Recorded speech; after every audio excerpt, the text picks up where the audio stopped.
All right, welcome back to E30 Journey. This is episode 3, and at the end of the last episode, I wondered if I had fried my ECU. I was just changing out the turn signal switch in the car, and then everything seemed to go dark. So I unplugged the battery and went on to other things.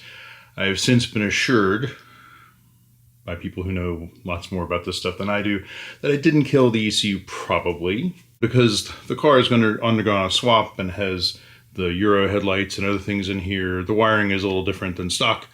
So in the meantime, while I figured out how to figure it out, I've been ordering parts to do things like replace the bulb that was dead in the cluster. I'm going to replace all the bulbs, while you're in there kind of thing.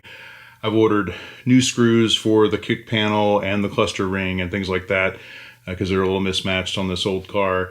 So I'm going to spend just a second. I've actually got a bunch of parts that came from Mike, the E30 swap parts box, as well as a full set of door seals, which were an amazing addition. But I've ordered some stuff on my own, so let's go have a look at that. All right, as we talked a little bit about in the last episode, I managed to break the cigarette lighter out of here, which I used to power the GPS and the radar detector, and obviously we'll just charge phones and stuff. So when I looked at it more closely, I'd broken the tabs out of this thing, so no real repair. I guess I could JB weld it. But because I was able to, sorry, that was very loud, to find a good one, dirty one. It's not much dirtier than the one I got, but I will clean it up before it goes in. But, has a nicely set up ring. I might actually put a little JB weld in there or something to reinforce it. I don't tend to abuse things, but it is probably 40 years old or close to enough to worry about it. So another thing I got was and it's actually not in here because I was driving around thinking I was going to find someone to do it, but I got a spade key and thinking I was going to have a new factory key. I got this E30 keychain from eBay. Looks pretty good. Pretty happy with that, but I can't find anybody locally to cut the key. So this seems very nice, by the way. If you see them on eBay, there's 2 or 3 different guys selling them, but it came from Germany. Someone did a nice job. So I have various lights, bulbs, and the bulb socket holders. I got these from SCP Euro, so I'm going to go through and, like I said, try to make the dash as fresh, the dash cluster as fresh as possible bulb-wise. I got a new hood strut from the same place that I got the key from. That was mainly an ad to get to free shipping, to be honest, and it's something that's probably an eventuality. I'm not sure how the one up there does. It is working fine for the moment. So moving on, these are some screws I got off eBay to hold the clip panel. I wish they were black. I don't remember. They looked black, it seemed like, or at least darkened in the eBay description. It's no big deal, but I might just touch them up a little bit. So I got the battery retaining rod in here somewhere. I got the little clip that goes underneath the battery tray, and somewhere around here I have a new battery tray also. Actually, that box is sitting on the battery tray. One thing, the overhead light for the driver's side is kind of tired and hanging down, and that's the old one actually. So I went out and got a new one. So nice and bright. Now, as I look at this and see how dark that one is and how nice that one is, the passenger side now becomes suspect, but we'll see. Yeah. Comparing it to the new one, it's kind of amazing the difference, right? So obviously this one looks a little dark and whatever. This one's nice and clean. The bulb looks to be complete, but seems a little burny, so I guess I'll replace that too. I'm going to try to tidy up the wiring a little bit, so I ordered this factory style, the soft kind of fuzzy wiring tape, just because I'm an idiot. New frame for said light, and bulbs for said light. But at the end of the day, have a variety of little things. Now, I have talked to somebody about the little, and the tiny amount of rust here, But I don't like the idea of having a lack of a vent. I'm trying to figure out if a newer like AGM battery needs that venting, but I also want to close up that hole one way or another. So I've looked at reinstalling it, like restoring that hole for this gasket and the vent tray, I guess. But if an AGM battery renders this obsolete, I may just have a guy seal that up, primer it good with rust sealing paint, etc., and just be done with that. I'm not trying to make a concourse car of it, as I've said many times already, but do want to make sure that we're tidy for rust. So that's the beginning of it. The next piece is to go get these bulbs installed, but to do that I might actually go ahead and get the new battery tray and all that stuff sealed up, because right now obviously no battery. So I've cleaned up in the battery box, and I think for now it's okay. I've talked to a guy who's gonna maybe repair the little hole there, just again tidy it up for the future. But in the meantime, it's fine, of course. So we're gonna reconnect the battery after reinstalling the battery tray and all that stuff. Might as well get all that done, and then go back up front and start putting some stuff back together. So this is the battery vent box I keep talking about. Now, I think I showed a minute ago in the video, anyway, yesterday for me, but the gasket that goes around here, and there's a ridge in it, or a lip, that takes the transition from the body to the outside, so it kind of seals. And I don't want to lose that or have it get damaged or whatever, since I've, kind of exposed what's going on down there.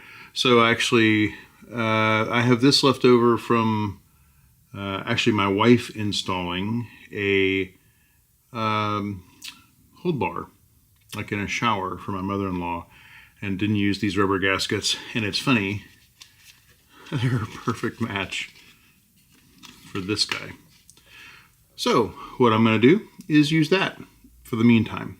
So it occurs to me I haven't sort of shown you a few things. So this is the vent box, like I was saying, and I'm just going to clean it up. It's actually been wiped down a little bit, but it seems like there's a lot more dirt to go, and I don't want to put it back in dirty. Just kind of my thing. Similar for here. Now, I'm not cleaning this up. I'm just going to show you the difference between the old and the new.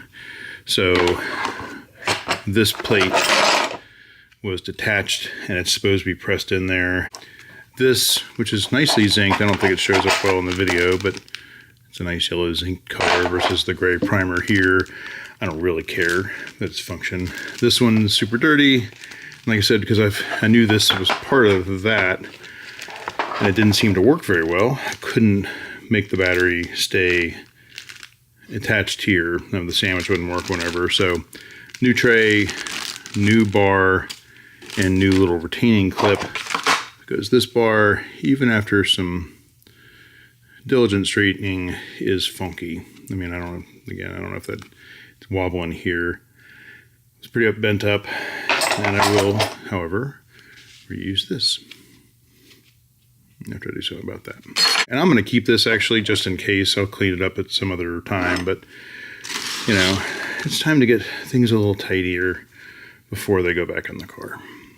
So again, this isn't concours so much as I'm just trying to make things tidy enough.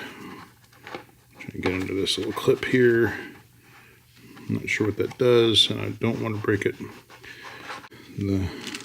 I'll call it the basic clean, and I won't feel bad reinstalling dirty stuff. So I'm going to do that here. I'm going to try to take care of a little bit of that rust there, even though all that stuff is coming back out here at some point. So this will go in clean. I'll take care of that. Hang on, got to go get the ashtray. This is the one that's going away, and mainly because it doesn't retain the cigarette lighter, or 12 volt, I guess, these days. But if you can't see, there's like the tab is bent, and I guess I could have again reclaimed this, and I will save this for the same reason I'm saving the battery tray. It's restorable, I guess, at least to function, but it's also pretty dirty, as is the replacement, hence cleaning up. But The thing I have going in my head is whether I should preemptively reinforce that. I'm going to say no, probably. It feels decently sturdy, and I don't use it quite a bit, so we'll see. But for now, I'm going to go ahead and clean this up along with that and start putting stuff back on the car.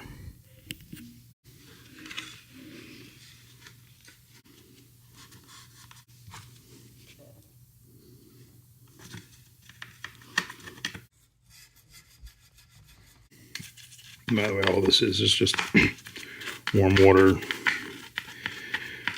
I'm trying to avoid putting any products on this very old stuff. But whatever this is quite jammy. So, a very judicious application of something sharp.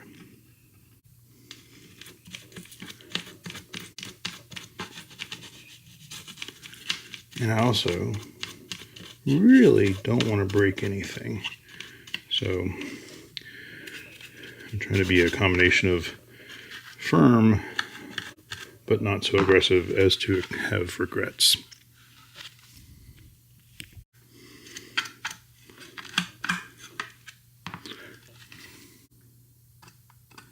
So this is rust. It's kind of down in these nooks and crannies. So the donor car here, obviously, my guess would be it sat outside for a while. So the screws weren't surviving weather very well, but overall this thing is coming clean just fine. I know I said I wasn't trying to do concours, and I'm really not, but all the little weird nooks and crannies in this that I just want to make sure I'm getting in there and getting it all out, because if I know it's there, it's going to bug me. My little Harbor Freight wood stemmed, I don't know if you can see it, that being a wood stem, but or handle or whatever it is. Little Q-tips, got a whole bag of them, and I use Q-tips regular, Q-tips all the time, but sometimes the reach of those isn't great. The handle here is a little bit stronger, so although it will definitely tell you by breaking what its limits are, which I really dislike sometimes, but it's just telling me that I'm doing things too aggressively. That looks pretty good. The other thing I'm going to do is I'm going to spray some deoxit in here, which is kind of an electrical contact cleaner, and it also kind of leaves a film on the electrical parts that protects it from corrosion. Also, we'll do the same on this side. So I built this out of scrap cardboard as a little spray cabinet so I can spray stuff in my garage and not have too much overspray or fumes or whatever get out there. So in this case, just so I can kind of control where this deoxit is going, yeah, I'm going to use my little spray booth. It also helps keep spritzy stuff out of my coffee. All right, so old and scabby and broken. Now I did actually hit this with some of the same deoxit stuff to kind of protect it from some corrosion. Don't think it would in my garage, but maybe. In any case, this is going to go in the parts just in case bin, I guess, but because this will be good still, of course, but maybe I can make a functioning one of these later, either for myself or someone else who needs one. But anyway, so damaged, scabby, old one. Newly not scabby and functional. Well, not new one, but new to me. So, time to go in the car here in a sec. I went to reinstall it, and the screws are covered. I don't know if this actually shows up either now that I look at through the camera lens. Anyway, or screen. There's some kind of like interior cleaner gunk or something on these screws, so I am not only going to clean all of that off, because gross, I might, along with some of the other bolts, touch it up so it's black again, because I don't know, so much for not trying to overdo the clean thing, but gee Louise, man. So my little spray cabinet, I guess, comes back out. I'm going to hit the kick panel bolts a little too. I don't know if they're OE or not. I don't actually care if they're OE. I just want them to fit, but I also wouldn't mind them being black. So, well, I'm going to smack stuff. Might as well smack that, right? All right. So I'll put all that to the side to dry. Probably overdid it a little bit. Welcome to me. All right. Pretty happy with the ashtray. These need a little touching up if you're crazy, which I kind of am. So I'm going to touch these guys up a little bit and go ahead and use the ashtray. Yep. I don't trust myself to remember ever. So labeling bags. All right. While we're cleaning stuff up, might as well clean where it's going up a little bit too. And it's got some stubborn stuff. So, okay, little mini project. Good enough something enemy of something like that. All right, this is me admitting I have a problem, but it's gonna look better. Yeah, see how much better that looks.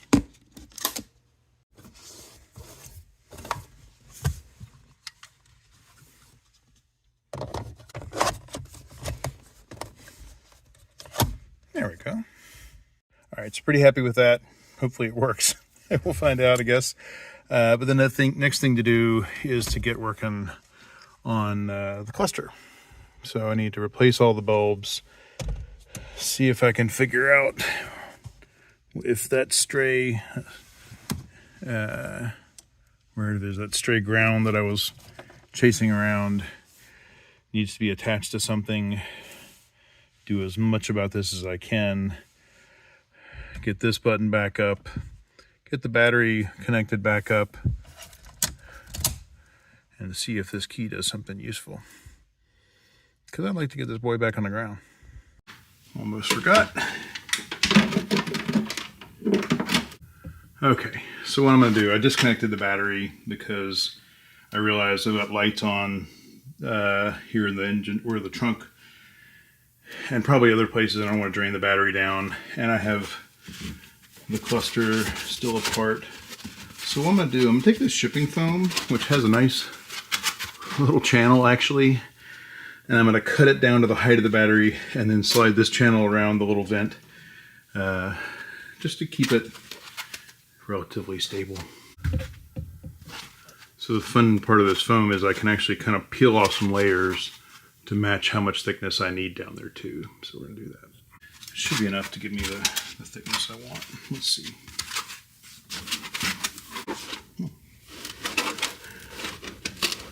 Almost like I meant to do it that way.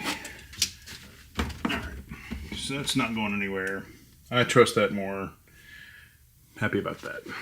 All right, so the next thing is to replace the bulbs in the cluster. I think I got enough to do them all. The tack was done, and what I think I'm going to do is just, I got enough bulbs to do all of the bulbs and the socket holders for those bulbs, these guys here. You can get the Osram bulbs from eBay. They're pretty cheap.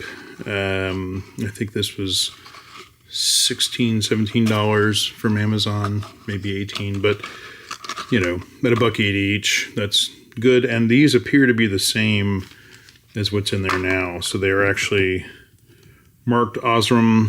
They're the black. So this is out what was in the cluster. These are the ones from the box. You know, color is identical.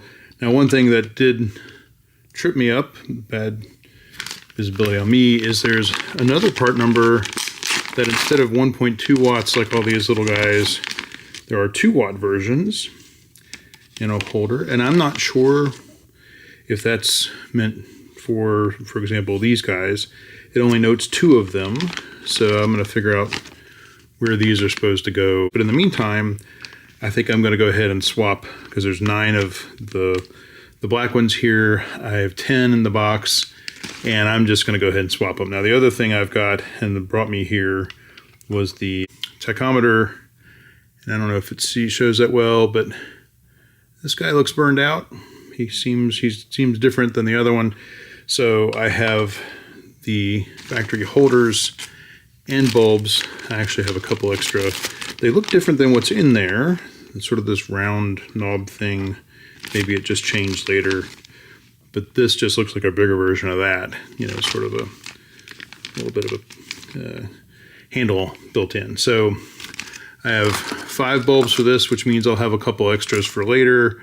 These probably also work on my old E24, so I felt like having extras wasn't a bad thing. So I'm gonna swap out essentially every bulb in the cluster. So let's get to it.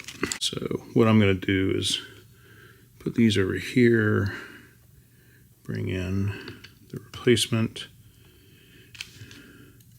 and just keep going. Now, these are such that you could loosen them by hand. It's not really super tight, but I don't feel like doing that because I'm old and this is easier. It's easier as I struggle with it. But anyway, so I'm gonna do that. I'll do the rest of these off camera.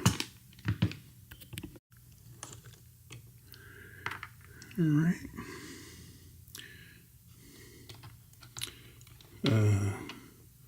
Probably make it easier on yourself to work outside in the track tight spots and then inside out when putting the new ones back in.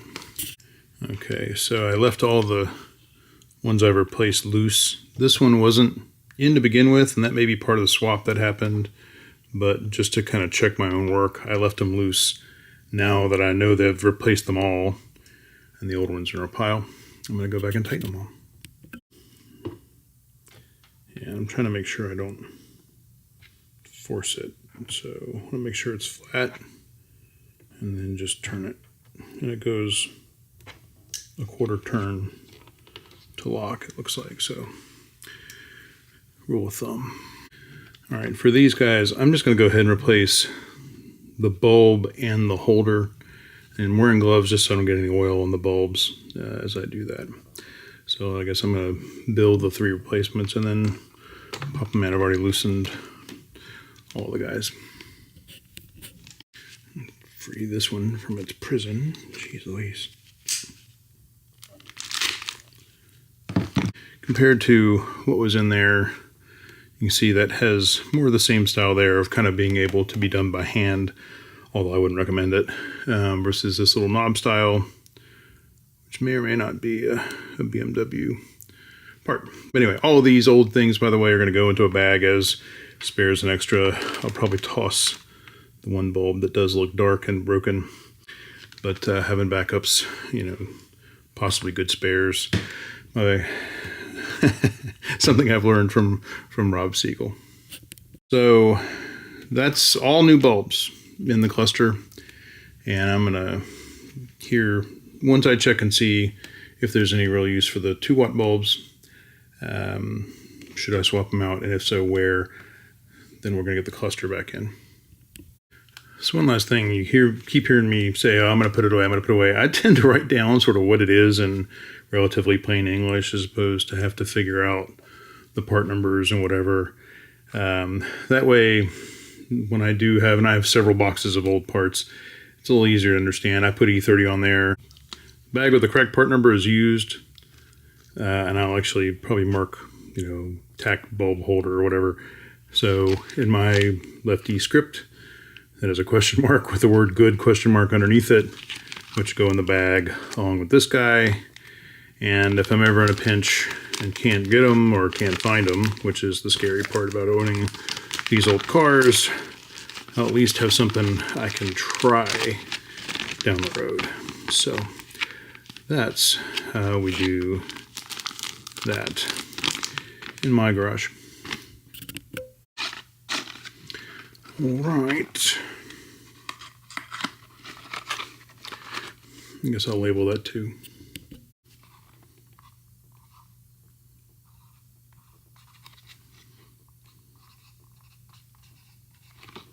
All right, so thanks to the magic of the R3V forum, this and this are where the 2-watt bulbs are supposed to go. But I'm wrong about what those lights do. So if I flash this through, it's the, hey, your engine is hot light. And the other one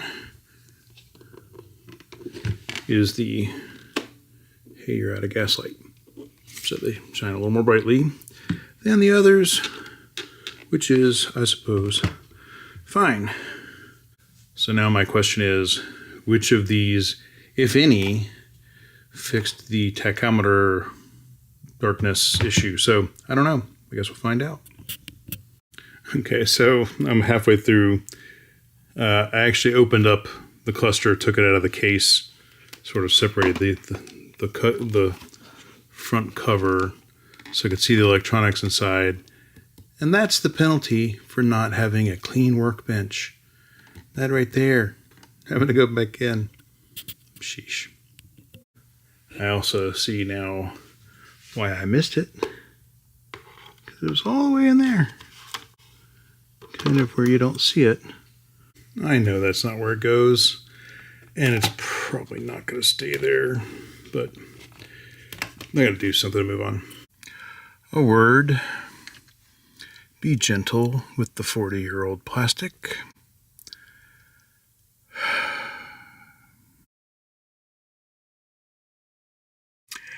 I found a product that will help.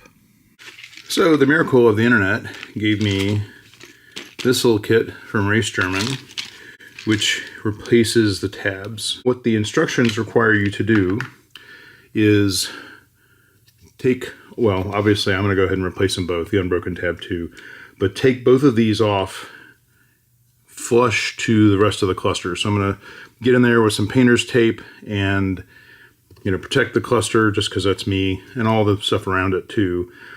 But the genius of these things is these register with these factory slots here. I mean, they're not really intended to be slots, but that's exactly what they've done to locate this properly. So you really can't mess up the location part unless you flip the right and left. So I'm going to make sure I do that, or don't do that, I guess, mix them up, and install it. The instructions suggest a piece of rough sandpaper on a board. I think that would take forever.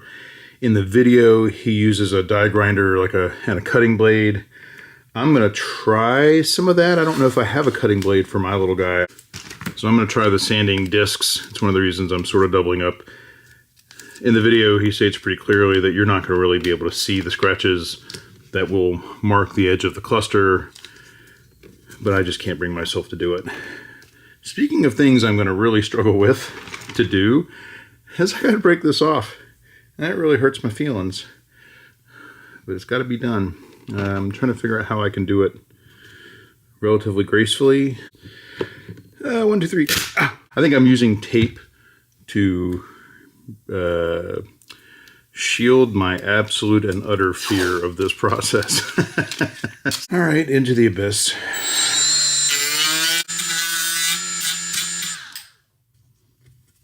That's not bad.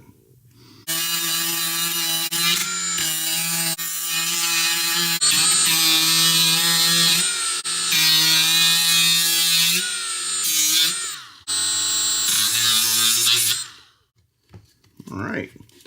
Okay, well that went, to be honest, eons better than I expected. I'm going to go in and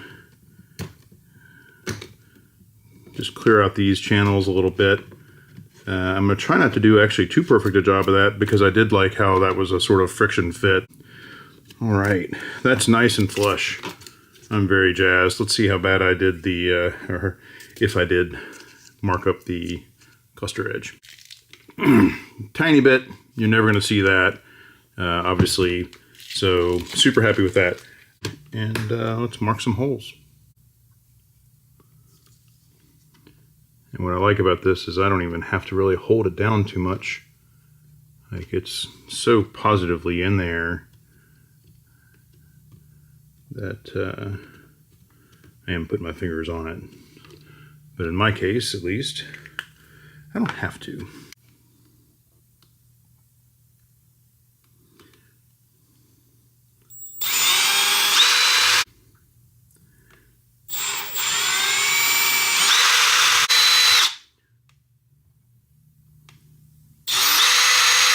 right, so now we're ready.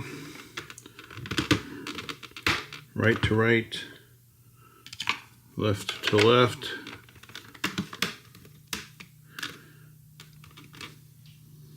And we put in the screws. They say these are designed to kind of, and I can feel it kind of cut into the plastic. That's it. It didn't take a lot of turns, and when it stops, I stop. No extra tightening needed as far as I'm concerned.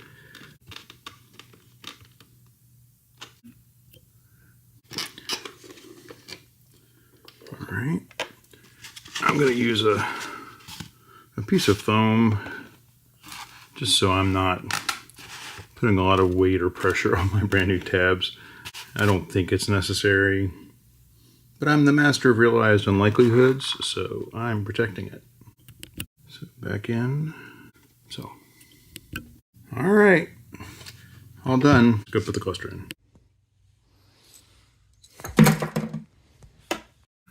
All right, this is supposed to be pretty straightforward. White to white. Well, yellow and blue to blue, and they're in there. They're just kind of hiding. And then this guy here, apparently, where'd he go? Funky guy right here, goes to any one of the three positions on this, which sounds really weird to say, oh, it can just be any of them. But multiple videos have said it, so I'm going to try it. I have to say, this pair of pliers has kind of become my second hand while doing all this stuff. Fun, fun. All right, so there's 4, for me anyway, wires that have to come in. There's one that goes to this green one, which apparently can go to any of the 3 pins here, and then 3 color-coded ones, white, yellow, and blue. I'm not going to do that off camera, but my strategy here is I work from the bottom up, just so any tension I've got, I can kind of scoot this back in a little bit as I'm connecting the wires back up. So I'll just say for this guy here, it's probably a good idea just to have a pair of needle nose or slip joint pliers. You can grab hold of it and guide it into the cluster. Just a quick few things from learning, I guess, through this process. Cover your steering wheel hub or steering wheel or whatever with something, just so you don't scratch this or this. Make sure the wires are not tangled on each other, that you have all the slack pulled out, and that will help you greatly when you are putting these things back together. So, I would also say, if I was keeping this dash, I'd probably be putting just a layer of the tape here just so I don't scratch that, even though it's really not very visible. Again, I'm twitchy, but in this case, this dash is going away one of these days, so I'm not going to worry too much about it. What I'm trying not to do, very specifically, is use these as a handle. All right, another piece of learning is to make sure you have sort of the cavity this thing is going into completely free. So some of those wires were keeping me from getting the cluster in all the way. I'm still getting some resistance to get that as flush as I want. I did check to make sure I'd put the tabs on the right side, at least right as you're in the cluster, and left. But it doesn't seem like they're lining up perfectly. What I think is mainly happening is the wires behind this are kind of cramping its space. So what I did was I took a screwdriver, put a little bit of paper towel folded up over that, and then covered it in tape, so I have a pushing tool that is not necessarily scrapey or metal. So I'm gonna try that. All right, so what I've done is gone in and used some of the factory style wiring loom tape. And what I think I might do, I'm gonna see if these are available. They're probably not. But I'm gonna see if I can get a couple replacements for this. Like I said, this is all coming out again, so there's no rush on that. What I basically want to do is just get this out of the way. And I've tried to wrap it as flat as I can, and I'm going to figure out something to kind of keep it up here. Maybe just some masking tape or something to just sort of keep it up. I didn't wrap it all the way down because I don't want to create a lot of tension back here But you can see the factory clip here. This is the one that broke. That's the one that was okay. Over here it's actually gone, but that's the other position where the tab that holds it up there sheared. So I'm going to try to figure out a way to get these as close to those mounts as possible. Yeesh. So this is my good enough for now solution. I'm not sure it's a solution. I don't think I can put a lot more tension on that. I will probably use my little tools to just push that up just a little bit as the cluster's going back in, but hopefully that's enough room overall. What a pain in the butt. All right, so I'm going to declare partial defeat, and I'm going to take this to my shop. Got the steering wheel back in. When I turn the key, it just does nothing. The lights did come on the first time, but not the second time. So I'm putting the wheels back on, and I'm gonna have it towed to my guy, because he knows these things way better than I do. And well, I think someone professional ought to look at it. Which, again, this is all my fault, all my doing, which is not uncommon. But I want him to look at some other things anyway, and so for now, that'll button up episode 3 on a little bit of a down note. But I did get the cluster tabs replaced, so that's a good thing. I was pretty proud of that. So for the first time in a couple weeks, the E30 is at least back on its own haunches again. I'm going to have it towed to my shop locally that really knows a lot about these old BMWs, sort out the electrical stuff, do a couple other things, and we'll catch up a little bit for episode 4. See ya.